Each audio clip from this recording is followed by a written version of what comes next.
বরাবরের মতোই বাংলাদেশে যে খবরগুলো গুরুত্বের সাথে ছাপা হয়েছে সেই খবরগুলো নিয়ে হাজির হয়েছে। নয়া দিগন্তের প্রধান শিরোনাম, বাংলাদেশকে চাপে রাখতে নতুন কৌশল পুশিন। প্রতিবেদনে বলা হচ্ছে, ভারত বাংলাদেশের উপর চাপ সৃষ্টির নতুন কৌশল হিসেবে পুশিন শুরু করেছে। বিএসএফ বিভিন্ন রাজ্য থেকে বাংলাভাষীদের ধরে নিয়ে সীমান্ত দিয়ে জোরপূর্বক বাংলাদেশে পাঠিয়ে দিচ্ছে। 4 মে থেকে 15 মে পর্যন্ত 370 জনকে পুশিন করা হয়েছে, যাদের মধ্যে বাংলাদেশি রোহিঙ্গা অজ্ঞাত পরিচয়ের লোকও রয়েছে। অর্থাৎ বাংলাদেশের রোহিঙ্গা তাদের ভারতে আশ্রয় নিয়েছিল, তাদেরকে পুশিন করে বাংলাদেশে পাঠিয়ে দিচ্ছে। এই পদক্ষেপ আন্তর্জাতিক মানবাধিকার লঙ্ঘন ও দ্বিপাক্ষিক চুক্তির পরিপন্থী বলে বিশ্লেষকরা মনে করছেন। বিজেপি জানিয়েছেন, কিছু রোহিঙ্গা যারা ভারতে UNHCR এর নিবন্ধিত ছিল তাদেরও বাংলাদেশে ঢুকে দেওয়া হচ্ছে।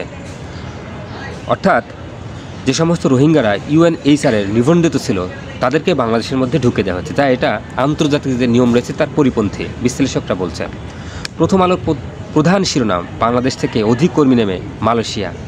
প্রতিবেদনে বলা হচ্ছে, মালয়েশিয়া শীঘ্রই বাংলাদেশ থেকে সবচেয়ে বেশি সংখ্যক শ্রমিক নেবে।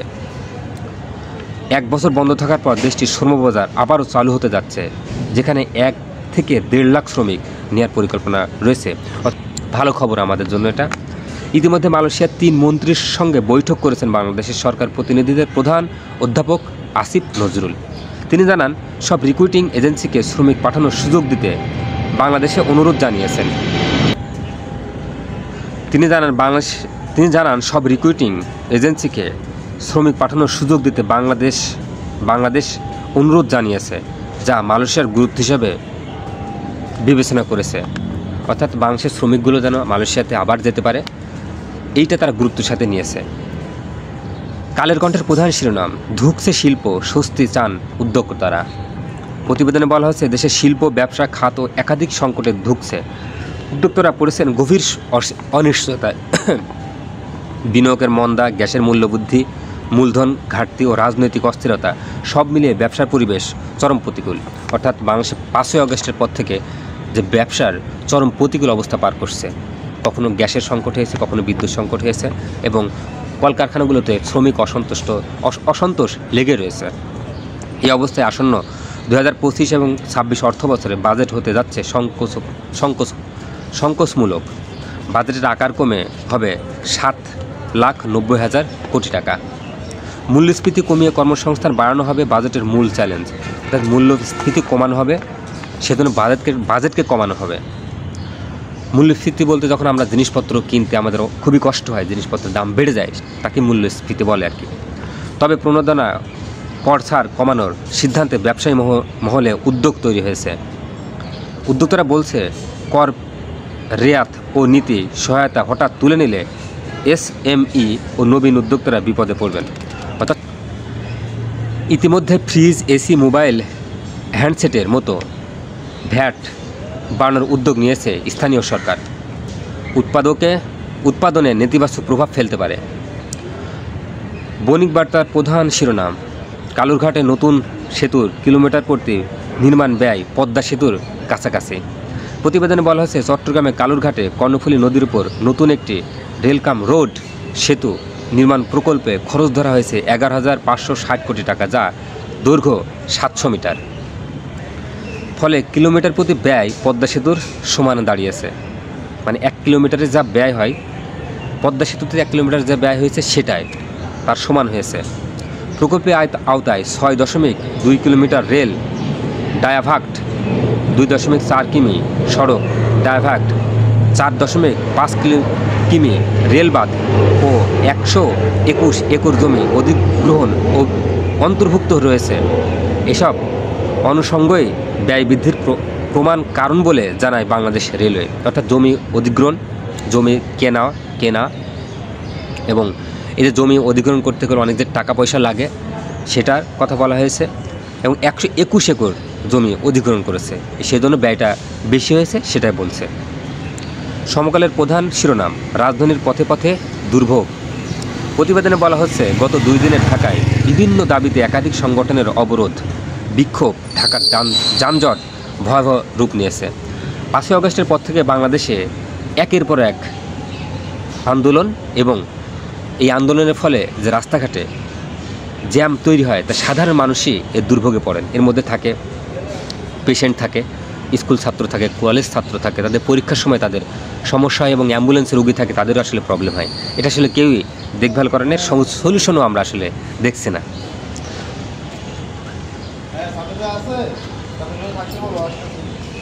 জগন্নাথ বিশ্ববিদ্যালয়ের শিক্ষার্থীরা কাকরাইলের অবস্থান নিয়েছে। আবাসন সহ 3 দফা দাবিতে বিএনপির নেতা ইশরাক হোসেনকে মেয়র করার দাবিতে সমর্থকরা নগর ভবনের সামনে অবস্থান নিয়েছে। আর শাহরিয়ার সাম্য হত্যার প্রতিবাদে ছাত্রদল ঢাকা বিশ্ববিদ্যালয়ে বিক্ষোভ চালিয়ে যাচ্ছে, মানে 3টা বিক্ষোভ। নার্সার শাহবাগ অবরোধ করেন।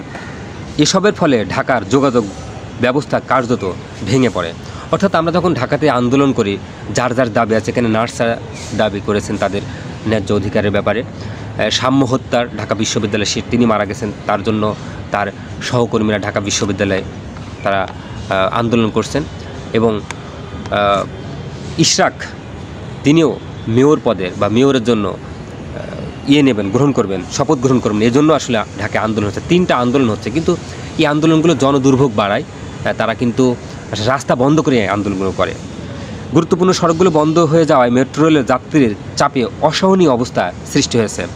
গরম, বৃষ্টি ও খন্দের ভরা রাস্তায় মানুষ দুর্বিষহ ভোগান্তির শিকার হন। কেউ বাস ও রিক্সা হেঁটে হেঁটে গন্তব্য পৌঁছেছেন। এর মধ্যে বয়স্ক লোক থাকে, অসুস্থ মানুষ থাকে, ছোট বাবু থাকে, ছোট বাচ্চারা থাকে, স্কুল পড়ুয়া ছোট মানুষ থাকে, কিন্তু এগুলো আসলে কেউই দেখার মতো নেই।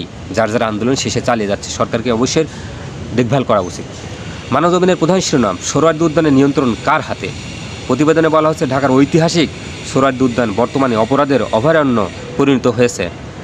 সম্প্রতি ঢাকা বিশ্ববিদ্যালয়ের ছাত্র সাম্য হত্যাকাণ্ডে বিষয়টি নতুন করে আলোচনায় আসে। উদ্যান জুড়ে হত্যা, ছিনতাই, মাদক সেবন, দেহ ব্যবসা, অবৈধ দোকানের বিস্তার ঘটেছে।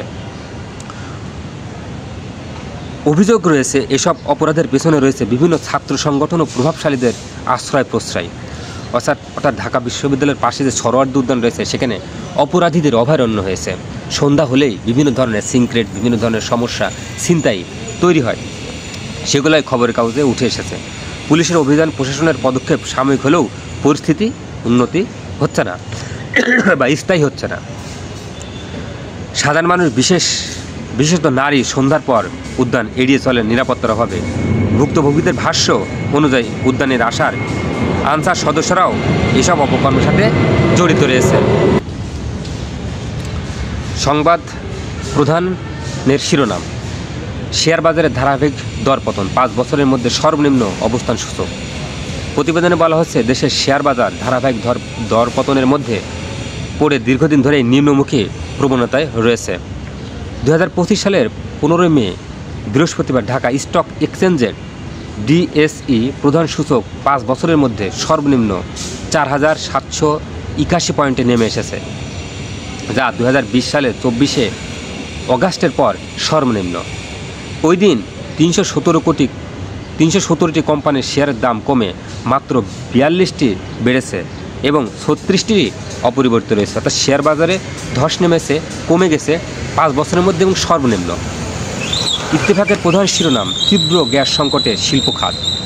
প্রতিবেদনে বলা হচ্ছে দেশ জুড়ে শিল্প খাতে তীব্র গ্যাস সংকট দেখা দিয়েছে, যার ফলে টেক্সটাইল, গার্মেন্টস, সিরামিক, স্টিল সহ নানা খাতে উৎপাদন ব্যাহত হয়েছে। অর্থাৎ গ্যাসের সংকটের কারণে বিভিন্ন শিল্প খাত সেখানে উৎপাদন কমে গিয়েছে। ঢাকা, গাজীপুর, নারায়ণগঞ্জ, সাভার, আশুলিয়া, ভালুকা, নরসিংদীর মতো গুরুত্বপূর্ণ শিল্প অঞ্চলে গ্যাস সরবরাহ উল্লেখযোগ্যভাবে কমে গিয়েছে। দিনভর গ্যাস তাপ না থাকায় অনেক কারখানা উৎপাদন বন্ধ রেখে কেবল রাতের বেলায় কিছুটা উৎপাদন চালিয়ে যাচ্ছে। এতে উৎপাদন ব্যয় দ্বিগুণেরও বেশি হয়েছে। বিকল্পভাবে সিএনজি, এলপিজি, ডিজেলের ব্যবহার খরচও বাড়লেও বিদেশি ক্রেতারা দাম বাড়াচ্ছে না, ফলে অনেকেরই লোকসানের ব্যবসা চালাচ্ছেন। অর্থাৎ দিনের বেলায় তারা কলকারখানা চালাতে পারছে না, রাত্রের বেলায় চালাচ্ছে, তাই ব্যয়টা বেশি হচ্ছে। নিউ এজের প্রধান শিরোনাম, Jagannath university teachers go for shutdown. অর্থাৎ জগন্নাথ বিশ্ববিদ্যালয়ের শিক্ষকরা কর্মবিরতিতে। প্রতিবেদনে বলা হচ্ছে জগন্নাথ বিশ্ববিদ্যালয়ের শিক্ষকরা অনির্দিষ্টকালের জন্য ক্লাস পরীক্ষা বন্ধ ঘোষণা করেছে। জগন্নাথ বিশ্ববিদ্যালয়ের শিক্ষক সমিতি বৃহস্পতিবার ঘোষণা দিয়েছে যে তাদের আবাসন সুবিধা ও প্রস্তাবিত দ্বিতীয় ক্যাম্পাস বাস্তবায়ন সহ দাবিগুলো পূরণ না হওয়া পর্যন্ত বিশ্ববিদ্যালয়ের সব ধরনের একাডেমিক কার্যক্রম বন্ধ থাকবে। শিক্ষক সমিতির সাধারণ সম্পাদক রইস উদ্দিন জানিয়েছে, এটি প্রশাসনিক সিদ্ধান্ত না হলেও শিক্ষকরা স্বতঃস্ফূর্তভাবে কোনো ক্লাস বা পরীক্ষায় যাবে না। বলছে এটি কোনো প্রশাসনিক সিদ্ধান্ত নয়, কিন্তু তারপরেও ছাত্রদের যে দাবি দেওয়াগুলো রয়েছে, ডিমান্ডগুলো রয়েছে, সেগুলো না হলে ছাত্ররা ক্লাসে যাবে না। কিন্তু আমি যে খবরটি যখন পড়ছিলাম, ইতিমধ্যে সরকার জগন্নাথ বিশ্ববিদ্যালয়ের ছাত্রদের দাবি দেওয়া মেনে নিয়েছে। আজকে খবর এই পর্যন্ত, ভালো থাকবেন।